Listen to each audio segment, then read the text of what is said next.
And we welcome you back to CoVA Sports TV. Like, share, and subscribe. And we have a special guest with us, Coach. He is the columnist for Sporting News. You can also check out his work on Fox Sports and the Big Ten Network. We are now delighted to be joined by Mike DeCourcy on the program as the madness of March rolls on. Mike, thanks for stopping by. A couple of neat days of basketball in the books. And your takeaways here as we get ready for the round of 32 action.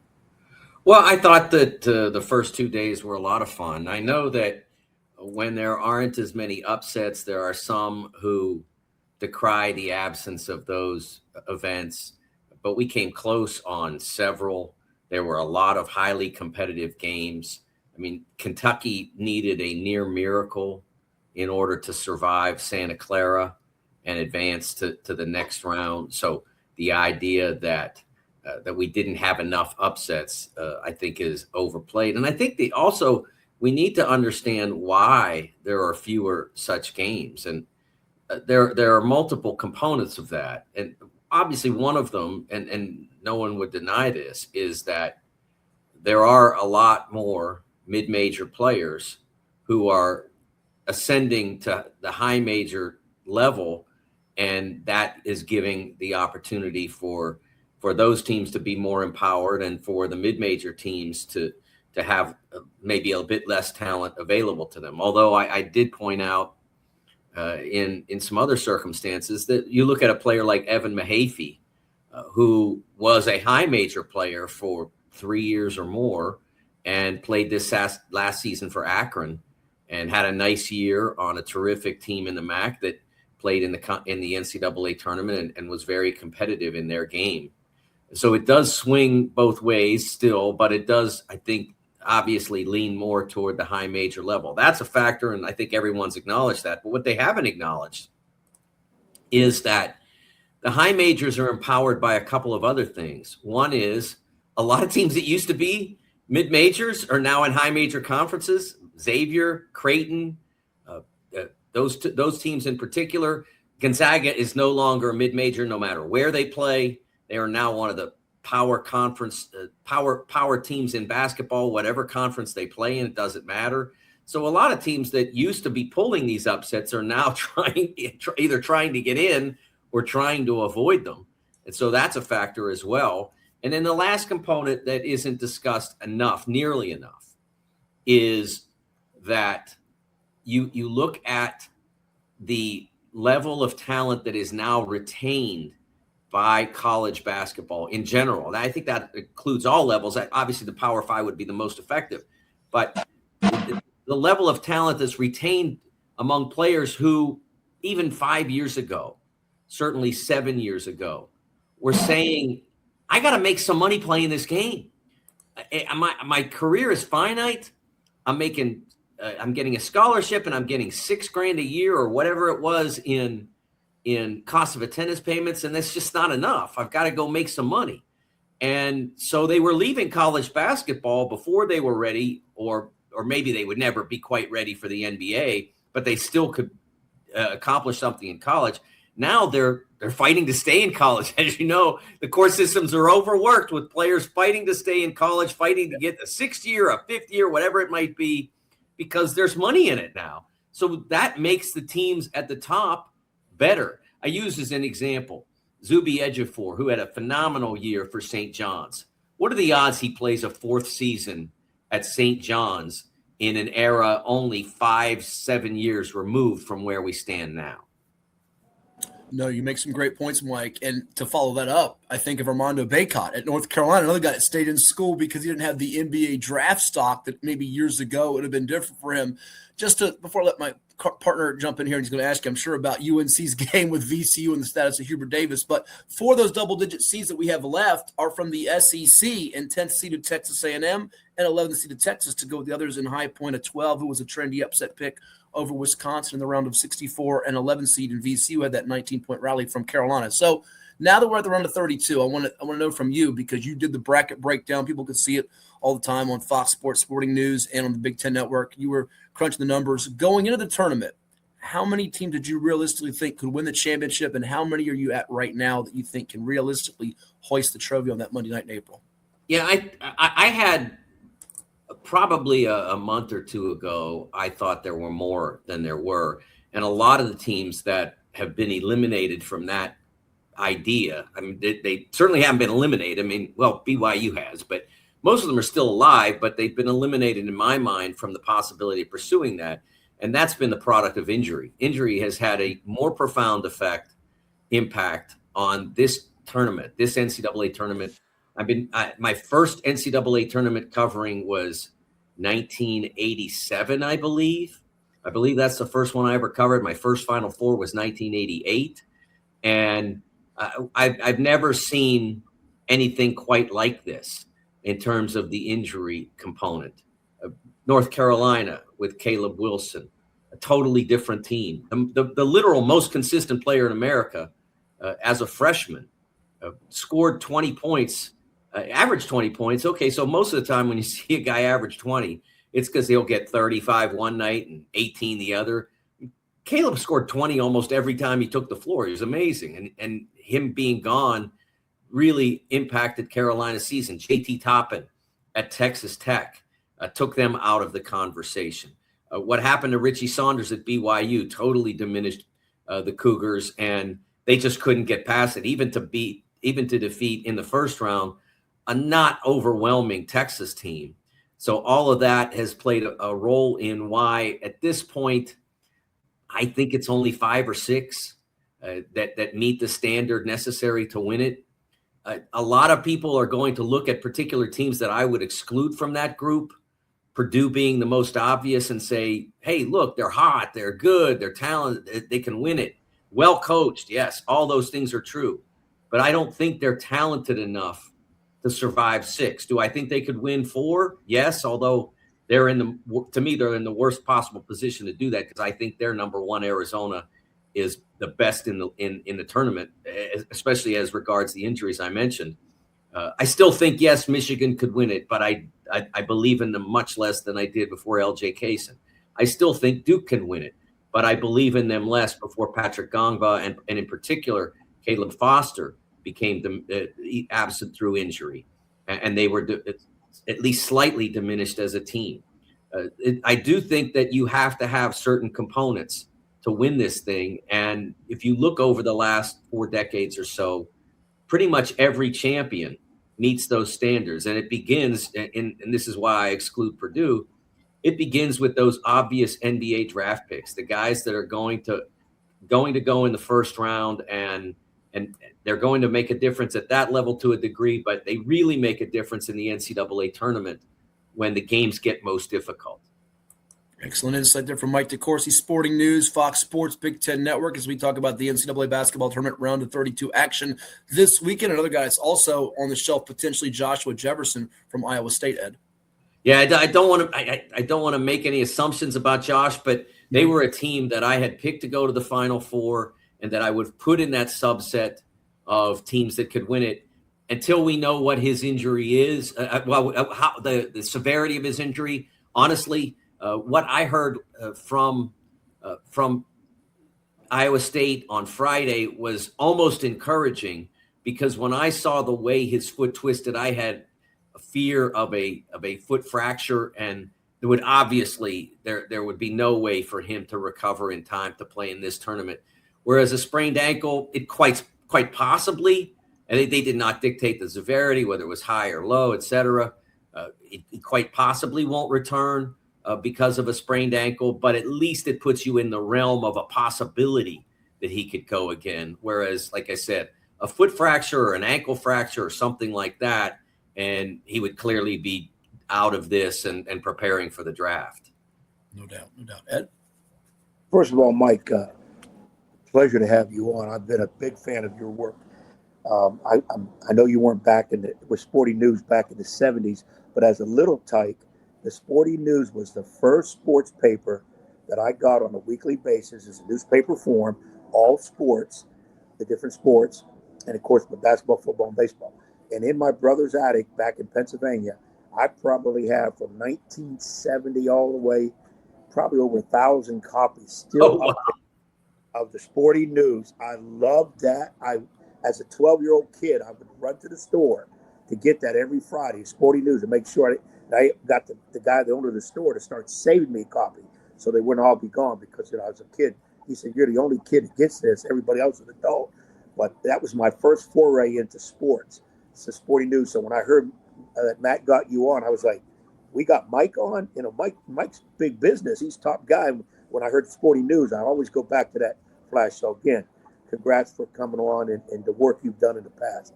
Really a big fan of it. Now here's my question, and I want to know where you sit on this. Matt and I argue a lot, and he's usually wrong. I'm a proponent of seeing the smaller conferences, 1s and 2s get in. Then I'm at the mega conference, SEC, ACC, Big Ten, number 5 or 6. Because how is the little guy ever going to get a chance?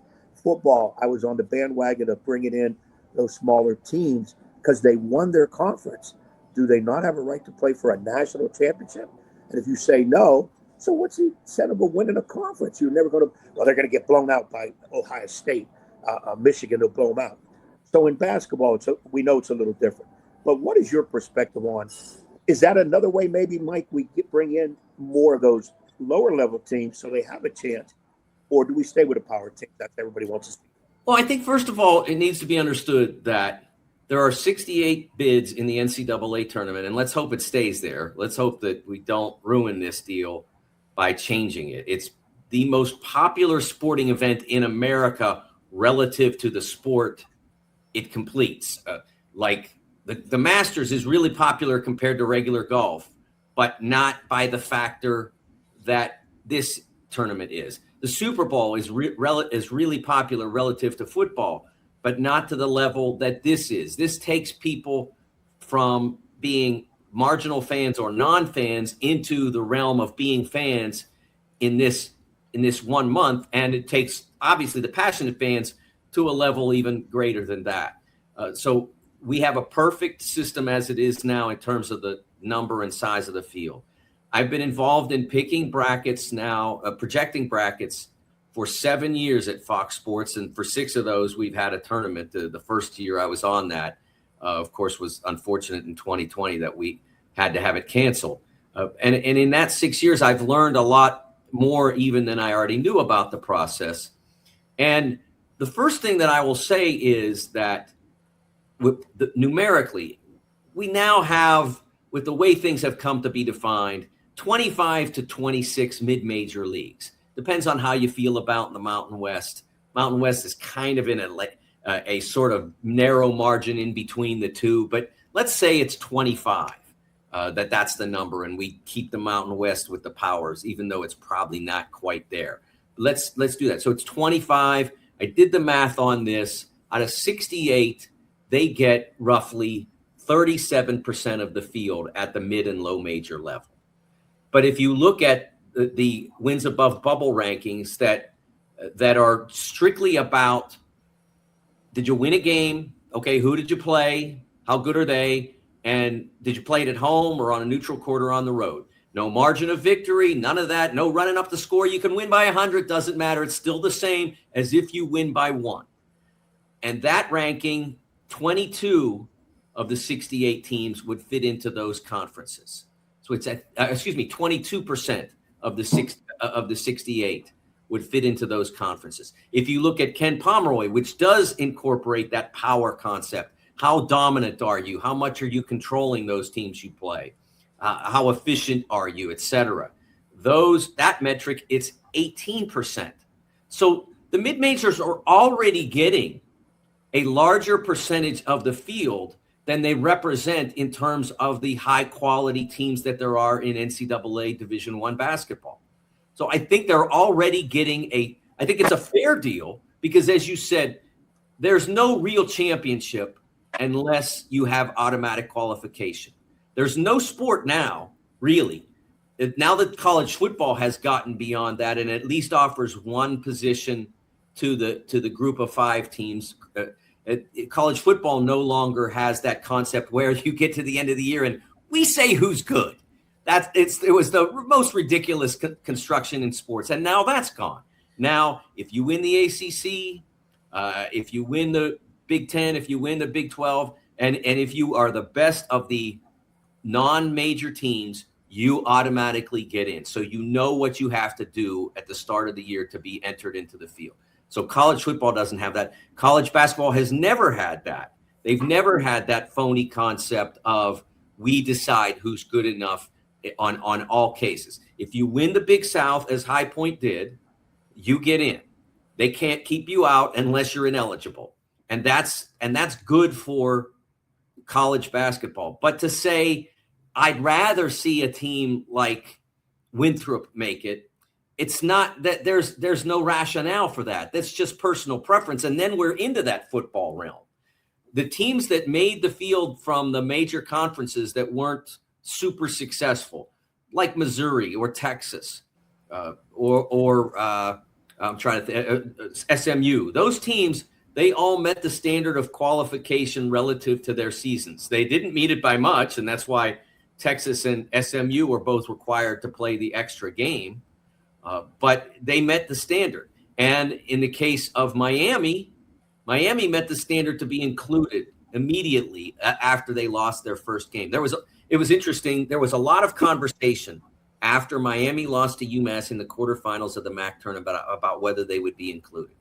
You didn't hear any of that conversation from me or Joe Lenardi or any of the hobbyists who do the bracket projections very well. We all knew they were in. The conversation was all coming from people who don't know how that process works and aren't interested, but want to have an opinion anyway. Whereas they could, like you guys, call me and like, I'm not saying I'm the leading expert in the selection process, but I'm one of them. So if you weren't calling me, you were calling Joe, great. If you weren't calling me and you were calling my buddies at Delphi Bracketology, who does it kind of on the side as a hobby and has fun with it and does it great, it doesn't matter who you talk to, but you have to understand the process, how it works, and speak to the people who know how it works so that you aren't out there saying, well, Miami, Ohio might be on the bubble. Now, they were never on the bubble. They were 37th in wins above bubble, which was around 8 to 9 spots from the back of the field. When they got into seeding, then they used the predictive metrics more that I talked about before, the power metrics, and Miami didn't measure up as well because they won a ton of one-point games, and so they said, okay, go ahead, go to Dayton. I didn't have a problem with that. I would have, especially with the way the field assembled itself. We lost a spot or two, and Miami went from probably not having to play in that game to having to play in that game. I think in the end it was good for them to play in that game because they went out and handled SMU, were able to celebrate when it was over. If they just walked on the floor and played Tennessee, they would have had that game. They weren't good enough to play in it because they didn't have they were missing a starter, A, and B, don't have the physical power of a Tennessee. There might have been other sixes they matched up better with. Tennessee was just the wrong team for them to play. So they got a little glory and they got to show that they belonged. And then they lost like the majority of 11 seeds do. Good point. Good point. Ed? Well, the only other thing now, I hate talking about coaches' jobs and whatever, and Matt alluded to it earlier. VCU comes from way behind 19, knocks off a Carolina team. Yeah, injuries. Yeah, you mentioned Caleb Williams. And Hubert Davis has had a little bit of side eye to him in the last couple of years. And now, from what I'm hearing, is a lot of people in Chapel Hill are saying, it might be time for a change. Do you think Hubert stays on? Do you think this is enough to that he may have to get out? Your perspective on the Carolina situation. Yeah, I think that I think Hubert, first of all, the roster construction of this team was not ideal. The roster construction of most of the past several teams has not been ideal. So I think because of the Caleb injury, the roster construction of this team, while not ideal, might have been sufficient to at least produce, say, a Sweet 16 type season, if not a little better, had he been healthy. But I think that this needs to be a lesson. And I would say that his window is closing. I think it's reasonable to assume that more results like this would lead to a change at any program at that level. The window is closing, and he needs to learn from how this season went. They weren't good enough. Even with Caleb, they weren't what Carolina wants to be. Bringing in Henry Vasar was a great move, especially and being able to be the successful team to recruit Caleb Wilson, who, goodness gracious, would have made any team in America so much better, 30 to 40% better just in one position because he's that good. They made some really good moves, but they weren't physically tough enough. They didn't have enough big bodies off the bench. I mean, like I mentioned that Tennessee team. Look how much physical power they have in the front court. Now I know you're not going to get the young man Carey to after his brother went to Duke. He's probably not going to Carolina. That doesn't happen very often. But someone like that needs to be on your team. You got to have some physical power. It just is so it's so useful to have that. It doesn't necessarily have to be someone as big and strong and bulky as Carey is, but someone who can bring that physicality to the front court didn't exist on the Carolina roster, and that has to be changed. The wing play, I don't think they're long enough, dynamic enough in that circumstance, and they may have addressed some of that with some of the young people that they're recruiting for next year, but that has to be improved. I do think that next year will be a very important year for him. This year wasn't good enough and might not have been good enough even if Caleb got hurt, but it was on track to be closer to good enough after they beat Duke on the buzzer beater. They went down to Miami with a chance to win not long after that. It was probably a week later. And they went down with a chance to win down there. And I think they might have been successful if he doesn't get hurt in that game. And then maybe February and March go completely differently. And the reasonable approach is to say, okay, we're going to do this again, but you got to do it better, or else we might not do it again after that. Yeah, some spot-on analysis here from Mike DeCourcy. Before I let you run, and our time is short here, I want to throw at you, and you bring up about just the roster construction, UNC needing to bolster that rebounding, which they were known for under Roy Williams. It leads me to one of the teams that I think is part of maybe the most fascinating matchup we have for the round of 32 here, Mike. Give me your thought. Kansas taking on St. John's in San Diego. That's a compelling game in the 4-5. It has people buzzing and fascinated by it. How about you? What one or two games are you most intrigued by this week? Or this weekend, I should say, in the round of 32, whether it's today or tomorrow. Yeah, I'll address that one. I think that right now, St. John's is a more together, more balanced, more cohesive team than Kansas is.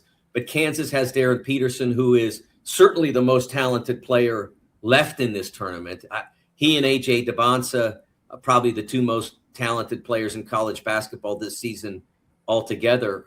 But now that AJ's home, Darren's the best that's left. And Cameron Boozer's obviously terrific. But if you look at what Darren can do on the floor, can completely change a game. So I look at that game and I say to myself, what does St. John's do to slow him down? They have multiple players that they can play against him. Bryce Hopkins, Dylan Mitchell. They have multiple players that size. Ian Jackson can come off the bench and play in that matchup some, so they don't necessarily have to get worn down by dealing with Peterson. And there does seem to be sort of a fissure there. It's one of the really fascinating elements of this Darren Peterson story is that when Kansas had him, earlier in the season, they seemed to have at least beginning of a handle on how to play with him and play together. And then when they didn't have him, they found a way to play without him. And then when they kind of had him, he'd play half or something like that. They found a way to be successful in that realm too. But now that they have him basically full-time, I mean, he's played full-time minutes now for 6 or 7 games in a row. In that circumstance, they haven't been successful at all. I mean, they've won here and there, but even the Cal Baptist game turned into a tension game. So it's really interesting to see that now that he's a full-time player, they've developed real issues. I'm not sure exactly why, but St. John's opportunity is to take advantage of whatever issues develop. Yeah, for sure. No doubt about it. Should be interesting stuff here with what's on deck here in the next rounds of games. Mike DeCourcy, our guest. We look forward to getting you back on the program here, my friend. It was great chatting with you. I know Ed wants to have that debate with you too that we have on the show, which is the better league between the Big 12 or the Big 10, because he's been saying all year long he likes the Big 10. I've got the Big 12. If one of those leagues gets 3 or 4 teams in the Final Four, that may settle it, right? Well, I got to go quickly, but I will say that right now, as we stand this year, I think depth-wise, the Big 10 was a little better, but at the top, it's the Big 12. Their strongest teams are the strongest in the sport right now. Good stuff. Well, hey, follow his work. Excellent stuff in Thanks, sports. Matt. Sports Big 10 Network. Thank you, Mike. Appreciate it. We'll get you on again soon. Take care. Thanks, Mike. That's Mike DeCourcy, our guest here on 757 Sports Talk. We appreciate him giving us almost a half hour of his time. Outstanding insight and coverage. He is tremendous with the knowledge and the insight there.